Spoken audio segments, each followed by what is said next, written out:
Salut, je m'appelle Dan et dans ce tutoriel, je vais vous montrer comment configurer facilement votre site WordPress en utilisant Bluehost. Il s'agit d'un guide complet, étape par étape, conçu pour être aussi accessible aux débutants que possible et aussi détaillé que possible. Nous commencerons par nous inscrire sur Bluehost et obtenir le meilleur tarif disponible pour votre hébergement WordPress. Ensuite, je vous guiderai pour configurer votre nom de domaine et installer WordPress. Ensuite, je vous montrerai comment accéder gratuitement à des centaines de modèles de sites web professionnels entièrement personnalisables et adaptés au mobile. Vous apprendrez à personnaliser facilement ces modèles en utilisant Elementor, le constructeur de pages visuelles le plus populaire pour WordPress. Tout ce que nous utilisons dans cette vidéo est gratuit, à l'exception de l'hébergement chez Bluehost. Mais si vous utilisez le lien spécial en bas de l'écran, vous bénéficierez d'une réduction exclusive sur votre formule d'hébergement. Ce lien vous garantira toujours la meilleure offre disponible à ce moment-là. Vous trouverez également ce même lien en faisant défiler vers le bas en haut de la description de la vidéo. C'est une meilleure offre que celle que vous trouverez sur la page d'accueil de Bluehost, alors assurez-vous de profiter de cette réduction exclusive.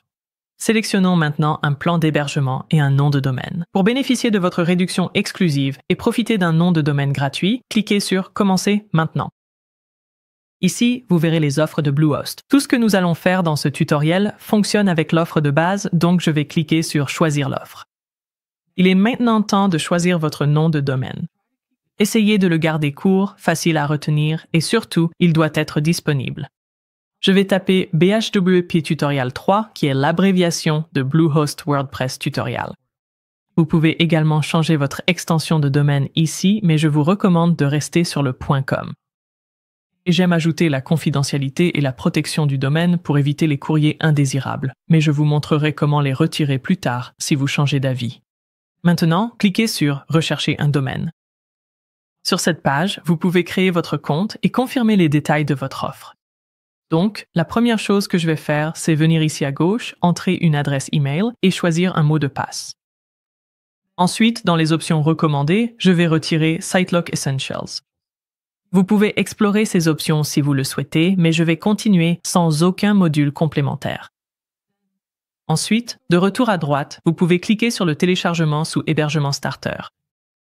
Si vous avez un budget limité, vous pouvez choisir l'offre d'1 an, mais choisir l'offre de 3 ans vous permettra de conserver ce tarif avantageux.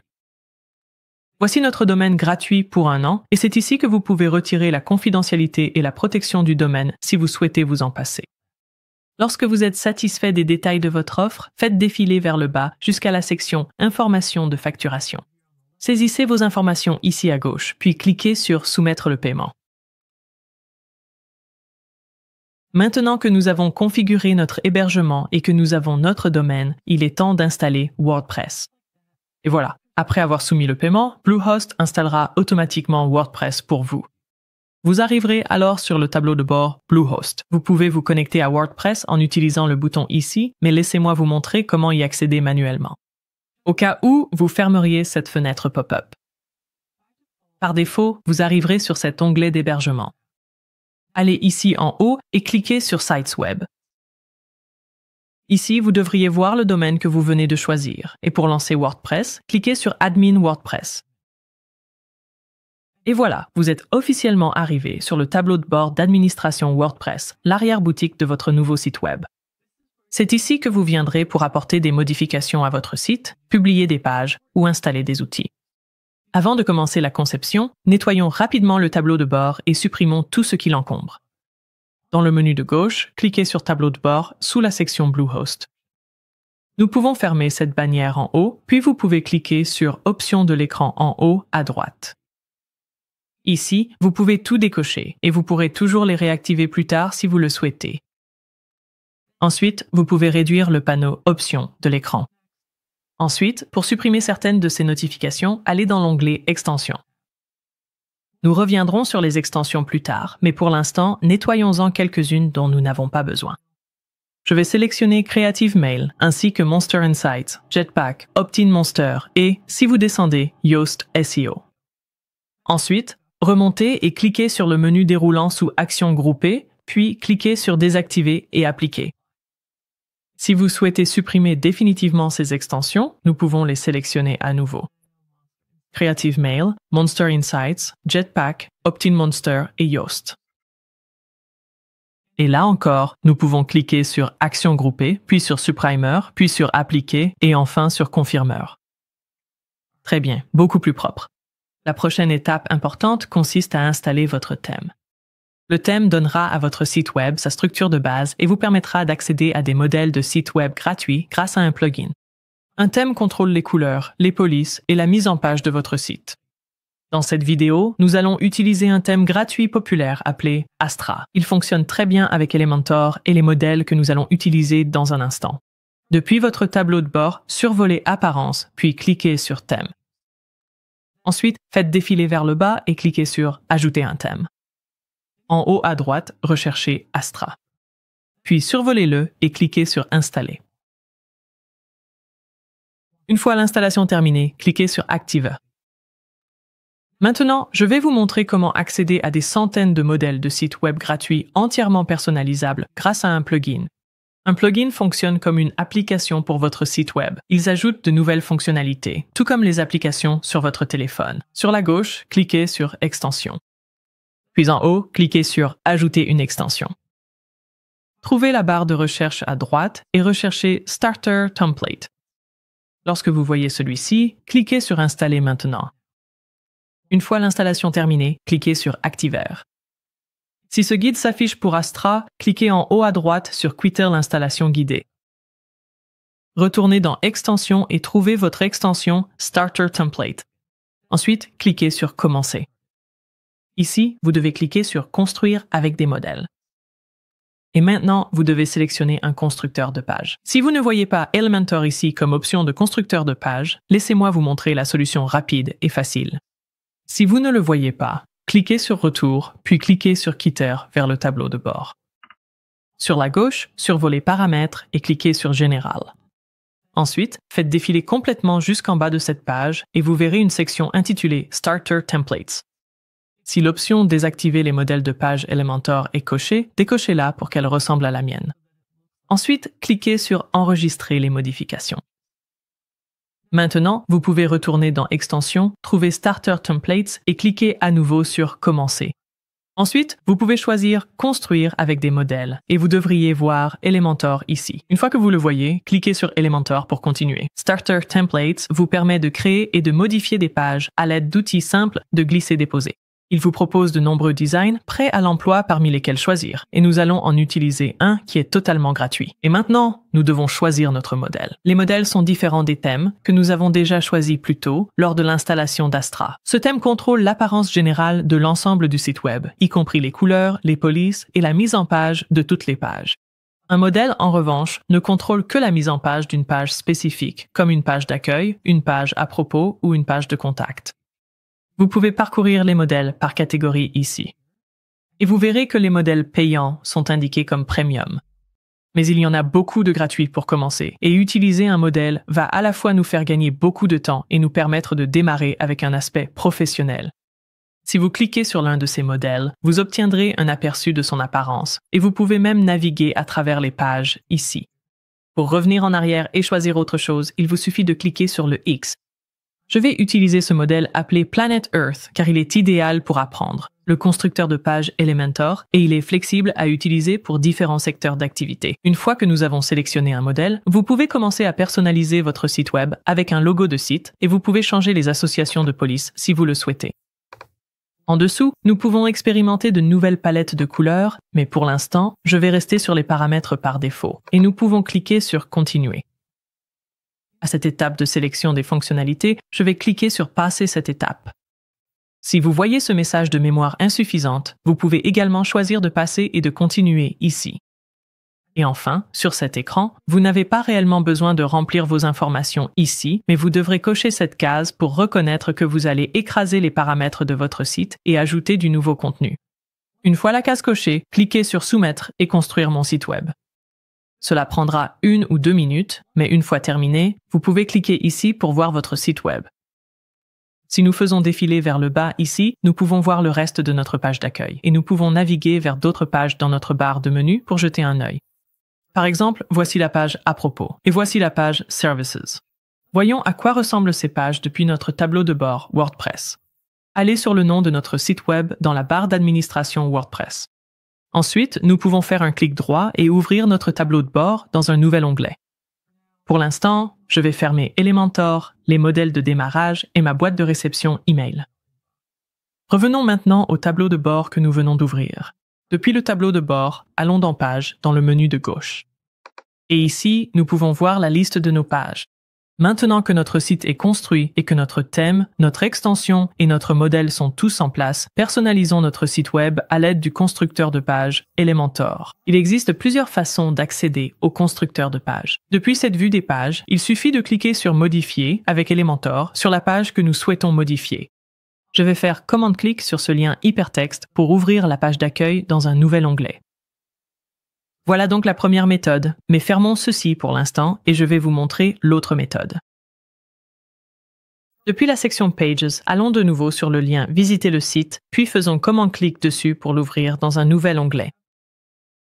Et une fois que notre page d'accueil est ouverte, nous pouvons cliquer sur Modifier avec Elementor juste ici dans la barre d'administration PWP. Je vais fermer notre page de service ouverte précédemment. Pour commencer la personnalisation, comprenons d'abord comment les pages de notre site web sont structurées. Chaque page de notre site est construite à l'aide de conteneurs et à l'intérieur de ces conteneurs se trouvent des éléments. Je vais fermer ce panneau. Ce panneau flottant de structure, à droite, nous montre comment nos conteneurs et éléments sont organisés sur la page. Sur la page d'accueil, nous avons 4 conteneurs principaux. Si nous cliquons dessus dans le panneau de structure, cela centrera le conteneur sur lequel j'ai cliqué et le conteneur sera affiché avec ce contour magenta. Si j'ouvre ce conteneur principal, nous en voyons un autre, délimité en gris ici. Et puis, à l'intérieur de ce conteneur, nous pouvons voir que nous avons 4 éléments, un espaceur, 2 titres, puis un bouton. Parfois, il est utile de fermer le panneau de structure, mais si jamais vous voulez le faire réapparaître, utilisez la touche commande ou contrôle. Et je vais l'activer ou le désactiver. Ou si je ferme ceci et que je fais un clic droit sur n'importe quel élément, puis que je descends jusqu'à structure, cela le fera également réapparaître. Pour déplacer un conteneur, nous pouvons voir ce contour magenta si nous survolons le conteneur. Nous pouvons saisir la poignée du conteneur, puis le déplacer à un autre endroit. Comme dans d'autres applications, si nous voulons annuler ce déplacement, nous pouvons appuyer sur Command Z. Je vais fermer le panneau de structure. Pour ajouter un nouveau conteneur, survolons un conteneur existant, puis cliquons sur l'icône plus pour en ajouter un nouveau. Cliquons à nouveau sur plus ici et sélectionnons Flexbox pour l'instant. Je pourrai expliquer la différence entre Flexbox et Grid plus tard. Je vais choisir cette structure à 2 colonnes et maintenant nous pouvons ajouter quelques éléments. Donc, si nous allons ici à gauche et que nous cliquons sur « Ajouter un élément », cela nous ramènera à nos widgets. Et je peux simplement faire glisser un nouveau titre ici. Je pourrais ensuite ajouter un nouveau paragraphe avec le widget éditeur de texte. Cette barre magenta m'indique où il va être déposé. Et nous pourrions aussi ajouter un bouton. Et lorsque vous déplacez des éléments, vous verrez cette barre magenta qui indique où le widget va être placé. Par exemple, vous pouvez voir comment cela change l'emplacement lorsque nous faisons glisser et déplaçons notre bouton. Pour supprimer des éléments, nous pouvons faire un clic droit et sélectionner Supprimer. Je vais supprimer le texte. Si vous sélectionnez un élément et que nous rouvrons le panneau de structure, nous pouvons supprimer cet élément à partir d'ici. Et puis nous verrons aussi ce conteneur dans le panneau de structure, nous pourrions le supprimer. Ou, si nous survolons tout ce conteneur, nous pouvons cliquer sur la croix pour supprimer tout le conteneur. Si jamais vous effectuez des modifications que vous souhaitez annuler, Elementor conserve un historique des actions que nous pouvons rétablir. Pour accéder à cet historique, cliquez sur le logo Elementor en haut à gauche, puis sur Historique. Si nous cliquons sur l'action suppression du conteneur, cela va annuler la suppression de notre conteneur. Ensuite, nous pouvons revenir à la version la plus récente dans le temps, en sélectionnant la dernière action. Et si nous voulons prévisualiser notre page, nous pouvons réduire le panneau Elementor avec cette poignée juste ici. Ou nous pouvons cliquer sur l'icône en forme d'œil pour prévisualiser les modifications. Ensuite, nous pouvons fermer l'onglet de prévisualisation des modifications et rouvrir notre panneau Elementor. Nous pouvons visiter notre véritable site en cliquant sur cette flèche déroulante, puis sur Voir la page. Cela nous amène sur notre site réel qui pour l'instant se trouve sur ce domaine temporaire. Mais fermons ceci et continuons la personnalisation. Maintenant que nous comprenons les conteneurs et les éléments, voyons comment personnaliser le texte, car ce sera un élément populaire sur notre site web. Cliquez sur l'aperçu de notre titre, actuellement intitulé Earth, et remarquez que cela ouvrira nos options de modification du titre. Dans ces options, nous voyons que nous avons 3 onglets, Contenu, Style et Avancé. Sous l'onglet Contenu, nous pouvons changer notre titre de Earth à WordPress. Nous pouvons également le faire directement en cliquant et en modifiant l'aperçu. Sous le titre, c'est là que nous pouvons ajouter un lien si nous le souhaitons, et nous avons aussi la possibilité de changer la balise HTML ici. Maintenant, sous l'onglet Style, nous avons beaucoup plus d'options pour contrôler l'apparence visuelle de notre titre. Nous pouvons l'aligner à gauche, à droite, justifier ou le remettre au centre. Si vous ouvrez le menu d'édition pour la typographie, vous allez trouver bon nombre de vos réglages habituels de police. Nous pouvons changer la taille de la police ici. Nous pouvons modifier l'épaisseur de la police, par exemple en semi-gras. En ce moment, ce titre a été transformé en majuscule. Nous pourrions changer le style entre normal, italique, oblique. Je vais le laisser en normal. Et puis, nous avons aussi la décoration du texte. Nous allons examiner de plus près l'interligne, l'espacement des lettres et l'espacement des mots dans un instant. Mais si nous fermons cette section de typographie, vous pouvez accéder à certains réglages moins utilisés comme le contour du texte, l'ombre portée et le mode de fusion, depuis l'onglet Style. Et enfin, un réglage que vous utiliserez probablement assez souvent, la couleur du texte. Si vous cliquez sur le sélecteur de couleurs ici, cela vous donnera accès au code couleur X. Vous pouvez donc choisir n'importe quelle couleur que vous souhaitez et prévisualiser le changement en temps réel. Ou, si vous fermez ceci et cliquez sur le globe, alors vous aurez accès à toutes les couleurs qui font partie de ce thème. Cette fonctionnalité est utile pour que vos éléments aient l'air de bien s'intégrer avec le reste de votre site web. Nous pourrions donc remettre ceci sur la couleur alternative de la marque du thème. Dans l'état survol, vous pouvez modifier le comportement de cette couleur comme si le titre était un lien. Si nous faisons défiler jusqu'à cet élément éditeur de texte sous le titre à propos de nous et que nous revenons à l'onglet Style, revisitons les paramètres de typographie pour examiner certaines de nos options d'espacement. Si je fais défiler vers le bas, vous pouvez voir ici comment la hauteur de ligne, l'espacement des lettres et l'espacement des mots influencent l'apparence du texte. Si nous cliquons sur cette icône de flèche circulaire ici, le style de l'éditeur de texte reviendra aux paramètres par défaut. Dans l'onglet Avancé, nous avons beaucoup plus d'options pour l'espacement et l'alignement, mais nous aborderons cela un peu plus tard. Pour l'instant, explorons les autres types d'éléments. Nous pouvons modifier le texte du bouton, comme les éléments de texte classiques, mais nous pouvons aussi personnaliser les boutons eux-mêmes. Faisons défiler vers le haut jusqu'au bouton que nous avons en haut de notre page d'accueil. Supprimons celui-ci et repartons de zéro. Donc, si nous faisons un clic droit, nous pouvons supprimer, puis depuis notre panneau éléments, nous pouvons faire glisser et déposer un nouveau bouton. Commençons à modifier notre bouton. Dans l'onglet Contenu, je vais laisser le type par défaut, mais je vais changer le texte ici, comme nous l'avons déjà fait avec d'autres éléments de texte, et je vais écrire « Obtenir WordPress ». Et puis, en général, les boutons aident nos visiteurs à naviguer entre les pages de notre site web. Donc ici, sous lien, je veux que ce bouton amène les visiteurs vers notre page de contact. Si vous commencez à taper « Contact » et que vous supprimez ceci, notre page de contact apparaîtra ici et nous pourrons la sélectionner. Vous pouvez maintenant voir l'URL remplie ici. Vous pouvez également ajouter une icône à côté du texte de votre bouton. Nous pouvons donc soit téléverser une icône, soit, si vous cliquez sur la bibliothèque d'icônes, il y en a déjà quelques-unes de Font Awesome que nous pouvons consulter. Si nous cliquons sur la bibliothèque Font Awesome Brands et que nous cherchons WordPress, nous en avons en fait quelques-unes. Alors, cliquons dessus et insérons-la. Et ici, nous pouvons changer la position de l'icône et nous pouvons modifier l'espacement par rapport au texte si nous le souhaitons. Je pense que je la préfère à droite. Maintenant, sous Style, faisons quelques modifications à l'apparence du bouton. Je vais d'abord centrer la position.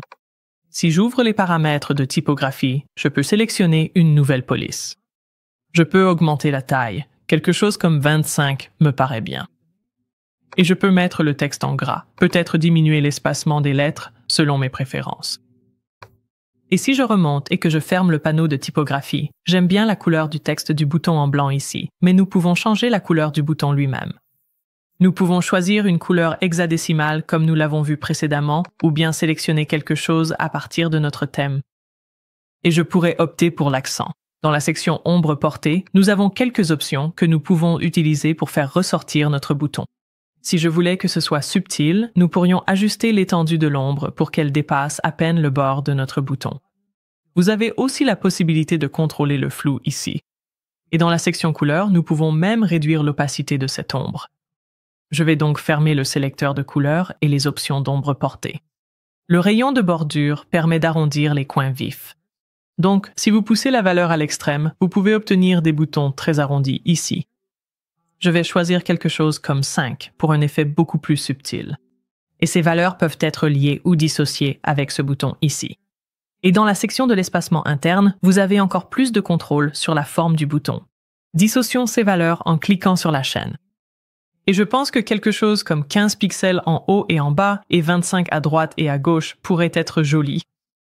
Enfin, si nous sélectionnons survol ici en haut, nous avons un contrôle total sur l'apparence du bouton dans l'état de survol également. Alors, activons l'ombre portée. Si vous vous souvenez, nous venons d'éclaircir l'ombre de l'état normal. Donc, ces valeurs par défaut pour l'ombre portée et l'état de survol vont rendre le bouton plus foncé. Essayons cela. Nous pouvons également changer la couleur du survol du bouton. Alors, cliquons sur le globe, choisissons l'accent, puis modifions-le pour qu'il soit juste un peu plus foncé. De cette façon, lorsque nous survolons, cette couleur d'accent devient également plus foncée. Et cela me semble bien, mais vous pouvez aussi modifier la durée de la transition ici, si vous voulez que cela prenne plus de temps. Vous pouvez même ajouter une animation au survol. Il y en a beaucoup parmi lesquelles choisir. Voyons maintenant comment modifier les images, un autre élément courant. Il existe 2 types d'images. Ici, en haut de notre page, nous avons une image d'arrière-plan et elle occupe tout l'espace de ce conteneur. Et puis, si nous descendons, ces images sont des éléments images. Commençons par modifier ces éléments images. Lorsque nous cliquons sur l'image, nous voyons nos 3 onglets de paramètres habituels.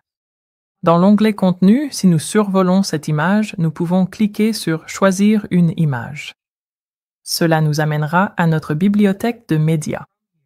À partir d'ici, nous pouvons choisir l'une des images incluses dans notre modèle. Ces images ont déjà été utilisées sur notre site. Si nous cliquons sur « Rechercher des images », ce sont des images libres de droit que nous pouvons utiliser. Ou nous pouvons revenir à l'onglet « Importer » et nous pouvons importer la nôtre. Je vais sélectionner un fichier et l'importer pour l'ajouter à ma bibliothèque de médias. Ensuite, je vais cliquer sur « Sélectionner » et l'ajouter à mon site. Je peux ensuite répéter ce processus pour remplir les autres images d'exemple dans ce conteneur sur mon site. Si nous cliquons sur l'une de nos images nouvellement importées, nous pouvons aller dans l'onglet Style ici en haut et nous pouvons modifier leur apparence. Je peux changer la taille en ajustant la largeur et la hauteur. Je pourrais mettre 90% ici. Nous pouvons ajouter des bordures plus arrondies. Je trouve que 10 rend bien. Et nous pouvons activer une légère ombre portée, comme nous l'avons fait avec notre bouton. Vous pouvez ajuster les curseurs ou entrer les valeurs directement. Après quelques essais, je pense que quelque chose comme ça rend bien. Et comme je veux que ces images soient cohérentes dans ce conteneur, je vais prendre le temps d'apporter les mêmes modifications à ces 2 autres images. De la même manière que pour ces éléments d'image, nous avons aussi la possibilité de contrôler l'apparence des arrière-plans des conteneurs. J'ai donc fait défiler la page jusqu'en haut. Sélectionnons ce conteneur en cliquant sur la poignée du conteneur. Et dans l'onglet Style, le type d'arrière-plan est défini sur Classique. Nous pourrions donc simplement choisir une couleur unie, mais changeons l'image en cliquant dessus et en sélectionnant une nouvelle. Je vais à nouveau téléverser quelque chose ici et sélectionner un fichier. Sélectionnez à nouveau une fois que l'image est téléversée. Et une fois que c'est fait, nous pouvons faire défiler vers le bas pour voir certains réglages importants ici. La position est particulièrement importante dans des cas comme celui-ci. Par défaut, l'image sera positionnée au centre, mais j'aimerais avoir un peu d'espace ici entre ces éléments et les montagnes en arrière-plan de mon image. C'est un peu difficile à visualiser, mais je sais que le format de mon image est plus haut que ce conteneur. Donc si je change la position en haut centre, j'obtiens un peu plus de cet espace que je voulais autour de ces éléments. J'aime bien quand la pièce jointe est réglée sur défilement. Si l'on fait défiler notre page web, on peut voir que l'image semble être épinglée, avec les autres éléments que nous avons ici devant elle. Si on change cela en fixe, l'image reste en place pendant que l'on fait défiler, et le conteneur agit presque comme une fenêtre mobile qui permet de regarder l'image épinglée à l'arrière qui reste immobile. Régler la taille d'affichage sur Cover est généralement la meilleure option, mais si je mets sur Contain, parfois. Faire cela est utile pour comprendre à quoi ressemble votre ratio d'aspect. Je vais remettre la pièce jointe sur Scroll et garder Cover pour la taille d'affichage. La superposition d'arrière-plan est un autre réglage utile que nous avons ici et j'aime l'utiliser pour soit éclaircir, soit assombrir mon image de fond. Donc, si nous venons ici et que nous choisissons le noir comme couleur d'arrière-plan, puis que nous manipulons l'opacité à l'aide du curseur, nous pouvons obtenir l'apparence que nous souhaitons. Mais pour ce site web, je pense qu'utiliser le blanc. Et ajuster l'opacité nous aidera à augmenter le contraste et cela me semble un peu mieux visuellement. Des éléments comme ces titres et le bouton ressortent mieux. Si nous remontons à l'arrière-plan, il existe d'autres types d'arrière-plan en plus du mode classique qui prend en charge les images. Le dégradé nous permet de choisir 2 couleurs et d'ajuster le rendu en utilisant le curseur de position pour chaque couleur ainsi que le curseur d'angle. Nous pouvons les voir ici. Choisissons une couleur ici. Et vous pouvez voir comment la première couleur interagit avec la deuxième. Et nous pouvons utiliser la position de la couleur 1 et de la couleur 2, ainsi que l'angle pour créer cet effet. Vous pouvez également ajouter une vidéo en arrière-plan en utilisant n'importe quelle vidéo YouTube que vous téléchargez. À des fins de démonstration, j'ai trouvé une vidéo de montagne, donc je vais coller ce lien ici. Je connais les horodatages et les secondes que j'ai recherchées à l'avance, donc je vais les saisir ici. Ensuite, lorsque je colle mon lien, il ira directement à la section de la vidéo que j'ai sélectionnée selon ses horodatages. Si vous choisissez d'utiliser une vidéo en arrière-plan, cette image de secours pour l'arrière-plan est importante. Au cas où la vidéo ne se chargerait pas. Aussi, dans ce cas, nous voudrions probablement augmenter l'opacité de notre calque blanc ici, car le contraste n'est pas optimal. Si je rapproche cette valeur de 50, on peut beaucoup mieux voir nos mots dans les titres et sur le bouton. Enfin, si nous faisons défiler vers le haut, nous pouvons changer ce type d'arrière-plan en diaporama. Ici, vous pouvez sélectionner plusieurs images pour ajouter une galerie. Je vais en choisir quelques-unes qui sont déjà ici, puis créer une nouvelle galerie et l'insérer. Je vais fermer cet avertissement à des fins de démonstration, mais nous pouvons garder ces images en boucle infinie. Pour mieux montrer cela, lors de la démonstration, nous pourrions raccourcir la durée ici afin que ces images changent plus rapidement. Nous pouvons également ajuster l'effet de transition et la durée si vous le souhaitez. Mais pour l'instant, je préfère vraiment le style classique. Type d'arrière-plan, donc nous allons rester avec celui-ci. Maintenant que nous avons vu comment modifier tous nos principaux types d'éléments, apprenons à contrôler l'espacement entre eux. Pour commencer, allons dans le menu déroulant de la page ici en haut, puis nous pouvons sélectionner notre page à propos. Cliquez sur Enregistrer et quitter si cela vous est demandé.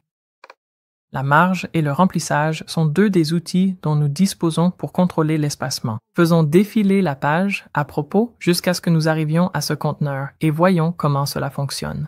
Cliquons sur la poignée ici, puis ouvrons l'onglet Avancé. Et ici, vous pouvez voir nos contrôles pour la marge et le remplissage. Et si ces 2 éléments contrôlent l'espacement, quelle est la différence entre la marge et le remplissage? En regardant cette illustration, si vous imaginez que chacun de nos éléments de contenu possède une bordure, alors le remplissage correspond à l'espacement à l'intérieur entre notre bordure de contenu et la marge correspond à l'espacement à l'extérieur ou autour de la bordure. Donc si nous regardons notre propre exemple ici, nous avons déjà un peu de remplissage en haut et en bas. Si je règle ce remplissage supérieur à 0, puis que je maintiens la touche fléchée enfoncée pour l'augmenter. En temps réel, vous pouvez voir ce qui se passe ici. Si nous essayons quelque chose de similaire avec la marge et que je maintiens cette touche fléchée enfoncée, vous pouvez voir que l'espace augmente, mais pas dans la zone de l'image. Je peux les remettre à 0 et vous pouvez également les dissocier afin que nous puissions augmenter uniquement la marge supérieure au lieu de toutes les marges.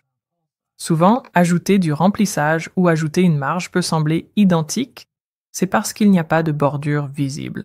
Prenons donc notre bouton comme exemple. Je vais cliquer dessus et dissocier les valeurs de remplissage. Si nous augmentons la marge en haut ou le remplissage en haut, notre bouton se déplace toujours dans la même direction. Et rien de vraiment distinct ne se produit lorsque nous modifions l'un ou l'autre. Je vais les remettre à leur valeur initiale et il existe une autre façon d'ajouter de l'espacement. Et c'est avec le widget espaceur. Alors, cliquons sur « Ajouter un élément » ici en haut. Trouvons l'espaceur juste ici et je vais le faire glisser au-dessus de notre bouton. Lorsque nous sélectionnons notre espaceur, ce curseur apparaît et c'est simplement une autre façon d'augmenter l'espace. Je vais le retirer pour l'instant. Il y a une dernière façon de contrôler l'espacement.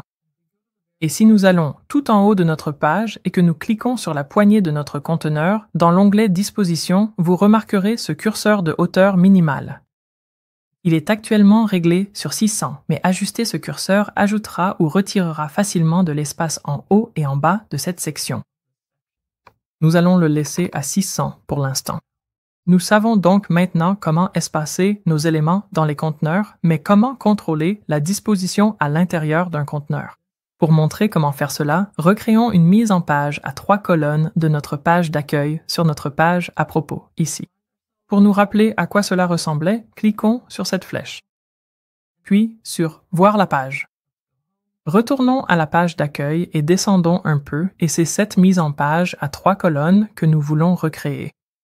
De retour sur notre page, à propos, sous ce conteneur à une colonne et au-dessus de cette mise en page à 2 colonnes, cliquons sur le plus puis à nouveau sur le plus. Et nous avons le choix entre Flexbox et Grid. Les mises en page en grille sont plus complexes. Elles permettent des mises en page bidimensionnelles, idéales pour les listes de produits, les galeries et les designs complexes. Mais ici, nous allons choisir Flexbox. Les Flexbox sont idéales pour des mises en page simples en ligne ou en colonne et elles s'adaptent parfaitement à différentes tailles d'écran. Choisissons la première structure simple et cela va créer notre premier conteneur.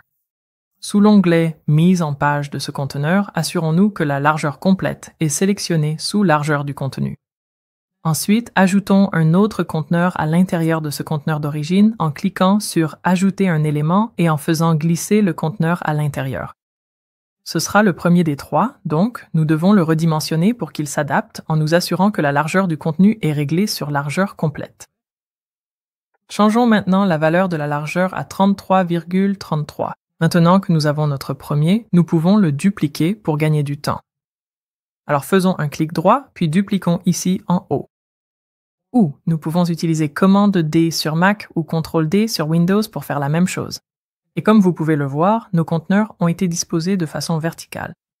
Pour changer cela en une disposition en colonne comme nous le souhaitons, cliquons sur la poignée du conteneur principal, puis changeons la direction ici en ligne horizontale.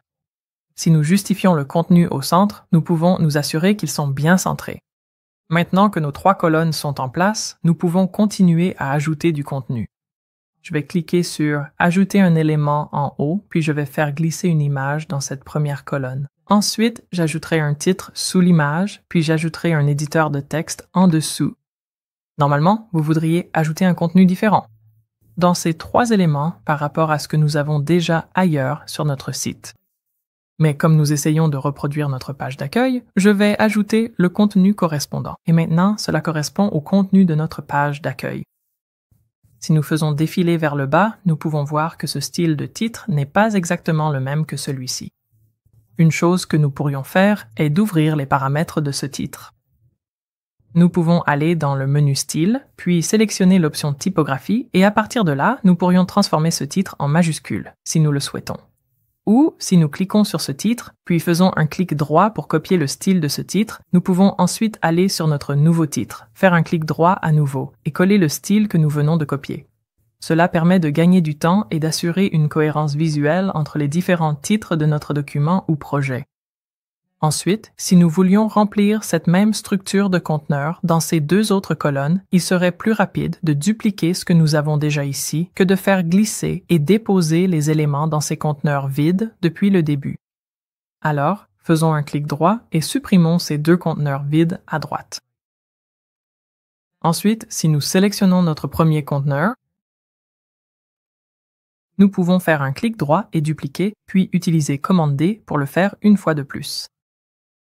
Après avoir dupliqué les conteneurs pour créer de la cohérence entre eux, remplir notre contenu devient alors beaucoup plus rapide. Une autre chose que nous pouvons faire ici est d'ajouter un peu de marge intérieure dans notre conteneur pour nous donner de l'espace en haut. Cliquons sur la poignée du conteneur, puis, dans l'onglet Avancé, dissocions les valeurs de marge intérieure et essayons 50 pixels en haut. Comprendre ces mises en page de contenu et ces espacements vous permettra de construire n'importe quoi à partir de zéro. Mais les blocs et les modèles vous feront gagner beaucoup de temps en facilitant le travail de conception. Voyons donc comment faire cela. Cliquons sur l'icône plus au-dessus du conteneur que nous venons de créer. Et au lieu du plus ici, cette fois, cliquons sur l'icône des modèles de démarrage. Ici, nous ne voulons pas encore importer une page entière, mais plutôt une partie appelée un bloc. Cliquons ici et je pourrai rechercher ce que je veux, ou si je fais défiler vers le bas, je pourrais vouloir prendre celui-ci. Après avoir cliqué dessus, j'importerai le bloc. Et vous pouvez le voir ici. Ajoutons-en un autre, mais cette fois, nous pouvons ajouter une page. Vous pouvez voir le modèle que nous utilisons ici, mais regardons Hope. Cliquez ici et sur Accueil. Nous pouvons regarder ce que nous avons ici, puis importer ce modèle, et je peux fermer ceci, et évidemment, il n'a pas de sens d'importer une page entière ici. Donc, au fur et à mesure que je passe en revue, je peux supprimer les conteneurs dont je n'ai pas besoin. Peut-être que je n'ai besoin que de ce témoignage client issu de ce modèle de page complète, et je peux m'assurer de supprimer tout le reste. Voici donc ce que nous venons d'importer en tant que bloc. Et ceci, nous l'avons importé en tant que page, même si nous n'avons gardé qu'une petite partie de la page. Ensuite, voyons comment modifier les polices et les couleurs par défaut de notre site web. Pas seulement les couleurs et les polices au niveau de chaque élément, mais sur l'ensemble du site. Nous devons faire cela au niveau global de WordPress. Alors, enregistrons notre brouillon, puis prévisualisons notre site web. Dans la barre d'administration WordPress, sélectionnons Personnaliser. Ensuite, regardons nos paramètres globaux et nous pouvons commencer par la typographie. En haut, nous avons quelques pré-réglages que vous pouvez essayer. Et vous pouvez les réinitialiser si vous ne les aimez pas. Donc, nous pourrions regarder celui-ci et vous pouvez voir comment cela change, mais je pourrais revenir en arrière. En dessous, vous pouvez modifier à la fois la police du corps de texte et celle des titres dans la police de base, ainsi que toutes les polices de type titre dans la police des titres. Donc, si je clique sur ce crayon, vous pouvez modifier n'importe lequel de ces éléments ici. Et vous pouvez changer les couleurs globales de la même manière. Alors, revenons d'un menu ici en haut et cliquons sur Couleurs. Comme pour la typographie, nous avons plusieurs palettes globales parmi lesquelles choisir. Je pourrais regarder la 2, la 3 ou la sombre. En faisant défiler ces options, vous pouvez voir qu'il n'y a pas beaucoup de changements, du moins dans cette zone de notre site web, car elle est principalement composée d'images. Je vais rester sur le paramètre par défaut, mais nous pouvons également modifier chacune de ces couleurs individuellement. Sous ces couleurs de thème, vous pouvez changer la couleur de fond du site, mais j'aime la laisser en blanc. Si nous remontons et revenons encore une fois en arrière, nous avons également des options similaires pour les boutons. C'est donc ici que vous pourrez facilement apporter des modifications à tous vos boutons. Si vous ne voulez pas avoir à dupliquer un style spécifique encore et encore sur chaque élément individuel. Lorsque vous êtes satisfait, vous pouvez cliquer sur Publier pour appliquer toutes vos modifications. Nous pouvons maintenant fermer ces paramètres et revenir à notre page d'accueil. Visuellement et structurellement, nous avons couvert la plupart des éléments nécessaires pour personnaliser votre site, mais il reste encore quelques sujets à comprendre pour vraiment préparer votre site à être mis en avant. L'un des plus importants est de s'assurer que votre site web est optimisé pour l'affichage sur mobile, car une grande partie du trafic web aujourd'hui provient des téléphones et des tablettes. Cliquons sur Modifier avec Elementor, puis en haut, sélectionnons Tablette. Si nous faisons défiler la page d'accueil, cela me semble plutôt correct en ce qui concerne l'affichage sur tablette. Ensuite, cliquons sur l'icône du téléphone pour voir à quoi cela ressemble également sur mobile. Ce n'est pas catastrophique, mais dans la partie supérieure en particulier, les éléments semblent serrés. Cliquez sur le titre, puis sur Style et modifions la typographie. Tout paramètre affichant l'icône mobile indique que ce que nous allons modifier n'affectera que la version mobile. Mettons cette police de titre à 40. Et nous allons mettre la police du titre en dessous, peut-être quelque chose comme 20. Maintenant, si nous cliquons sur l'icône du bureau sous cette barre de style et que nous vérifions la typographie du titre, elle est toujours à une taille de 90, exactement comme nous l'avions laissée. De la même manière, si nous revenons sur mobile, nous pouvons cliquer sur ce bouton et dans la section avancée, sachant que cela ne s'appliquera qu'au mobile, nous pourrions augmenter ce padding pour nous donner un peu plus d'espace. Vous pouvez également masquer des sections entières en fonction du type d'appareil. Alors, descendons jusqu'à notre conteneur. À propos de nous ici, sélectionnons la poignée du conteneur, puis allons dans Avancer et descendons à nouveau pour trouver le menu déroulant Réactivité. Ici, si vous activez Masquer en mode Portrait mobile, cette section va devenir grisée. Et cela ne sera pas affiché sur mobile, mais si nous revenons sur Bureau, cette section à propos de nous est toujours là. Il vaut la peine de prendre le temps de parcourir votre site en vue mobile pour effectuer tous les ajustements nécessaires. Maintenant, inévitablement, à mesure que votre site web grandit, vous devrez pouvoir ajouter de toutes nouvelles pages. Laissez-moi vous montrer comment faire. Revenons sur Bureau et dans cette barre de menu Elementor, cliquons sur le menu déroulant. Puis cliquez sur Ajouter une nouvelle page. Enregistrons et quittons. Cela va générer cette nouvelle page. Et si nous cliquons sur l'engrenage ici pour les paramètres de la page, nous pouvons changer le titre de cette nouvelle page en Projet. Nous pouvons voir que le titre ici en haut est indiqué comme brouillon. À tout moment, pour rendre cette page publique, cliquez sur Publier. On peut aussi commencer avec des modèles de démarrage, ici, comme précédemment, pour ajouter des modèles de pages ou de blocs. Mais on peut aussi copier des conteneurs de nos autres pages, ce qui est une façon rapide de créer une nouvelle page. Cliquons sur Aperçu des modifications pour ouvrir un aperçu. Et nous pouvons aller sur une page dont nous aimerions copier un conteneur. Donc, si nous allons sur Service, copions simplement cette partie supérieure. Cliquez sur Modifier avec Elementor ici, puis sélectionnez ce conteneur en cliquant sur la poignée du conteneur. Je vais faire un clic droit pour copier ceci. Maintenant, si nous retournons sur notre nouvelle page de projet, faisons un clic droit et collons pour ajouter cette même section. Et nous allons modifier ce titre. Nous voulons que cela affiche Projet. Et publions à nouveau. Si nous cliquons sur notre aperçu, nous pouvons voir que ce haut de page n'est pas transparent comme sur nos autres pages. Pour corriger cela, cliquons sur Modifier la page. Je vais fermer ceci. Nous pouvons ensuite naviguer vers les paramètres Astra, ici. Puis, faites défiler vers le bas jusqu'aux paramètres avancés. Sous En-tête transparent, cliquez sur Activer. Fermez cette fenêtre, puis cliquez sur Enregistrer. Ensuite, si nous consultons cette page, nous pouvons voir que l'en-tête est maintenant corrigée. Mais une chose que nous remarquons, c'est que notre nouvelle page, Projet, n'apparaît pas encore dans le menu de navigation en haut. Pour ajouter cette page au menu, nous devons retourner sur notre tableau de bord WordPress. Alors, cliquons sur le logo WordPress en haut à gauche ici. Ensuite, nous pouvons aller dans Apparences, puis Menus. Sous les pages les plus récentes, nous pouvons cliquer sur Projet, puis sur Ajouter au menu.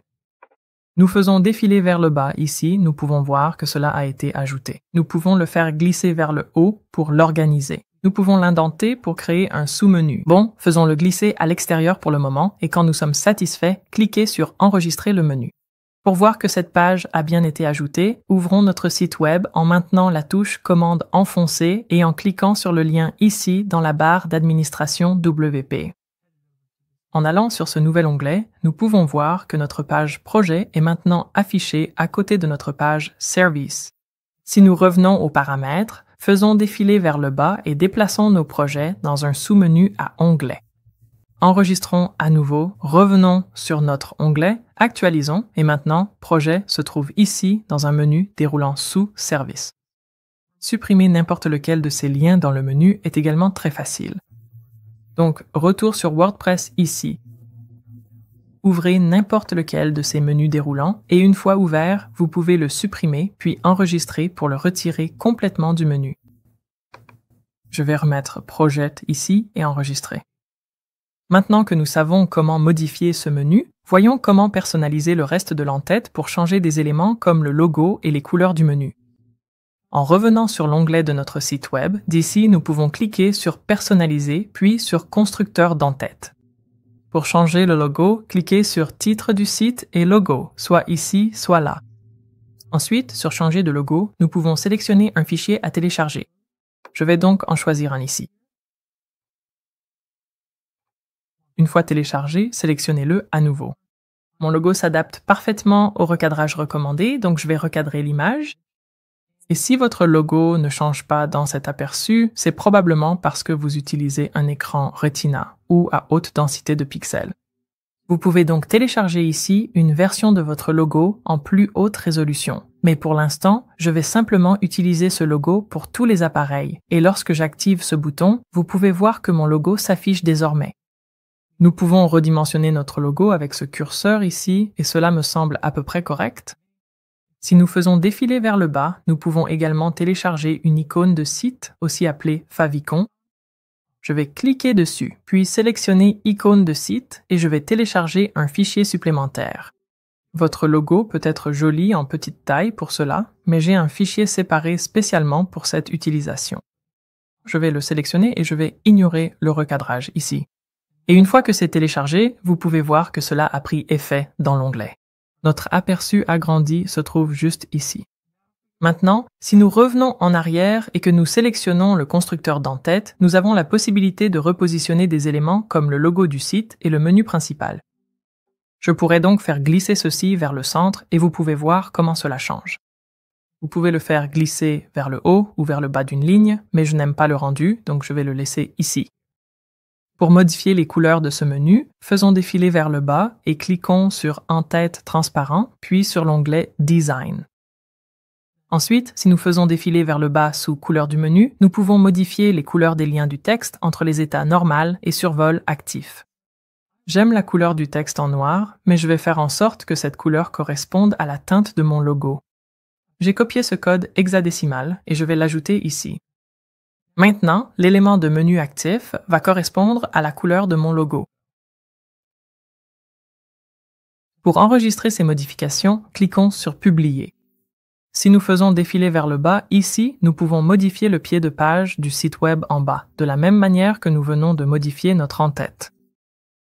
Alors, cliquons sur le X ici, revenons à Personnaliser, puis descendons jusqu'à Constructeur de pied de page. Cela va mettre le pied de page en avant et vous pouvez voir que nous avons une disposition similaire ici. Ouvrons ce copyright. Et nous allons corriger la valeur de l'année. Donc ici, au lieu de 2022, je vais supprimer ceci. Je vais taper une parenthèse ouvrante, current_year, puis fermer avec une parenthèse fermante. Et maintenant, c'est une variable qui affiche l'année en cours. Maintenant que c'est corrigé, changeons notre logo pour qu'il corresponde à l'entête. Je vais cliquer sur cette icône de stylo. Je vais dire « c'est bon ici ». Je vais cliquer sur « Remplacer sur le logo » puis j'ouvrirai la bibliothèque de médias. Je vais sélectionner mon logo comme je l'ai fait précédemment. Cliquez sur « Sélectionneur ». Ensuite, pour accéder de nouveau aux options du menu de pied de page, nous pouvons cliquer sur « Retour » puis sur « Menu du pied de page » ici, ou bien cliquer directement ici aussi. Nous avons la possibilité de changer ces pages en mode en ligne, comme c'est le cas actuellement, ou en mode empilé.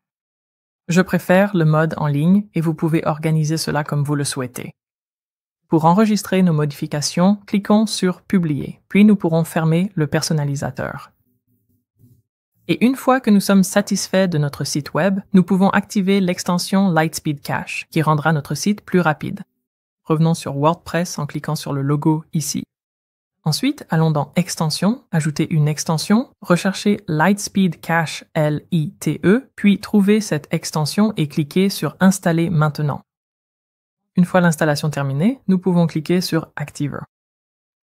Nous pouvons la voir ici dans notre liste d'extensions. Nous pourrons la désactiver plus tard lorsque nous travaillerons sur notre site, mais pour l'instant, les performances de notre site web seront améliorées. Vous savez maintenant comment utiliser le thème Astra pour concevoir votre site WordPress. Si vous n'avez pas encore suivi les étapes, n'oubliez pas d'utiliser notre lien d'offre spécial dans la description pour obtenir une réduction sur l'hébergement avec Bluehost. Merci d'avoir regardé et bonne chance pour la création de votre nouveau site.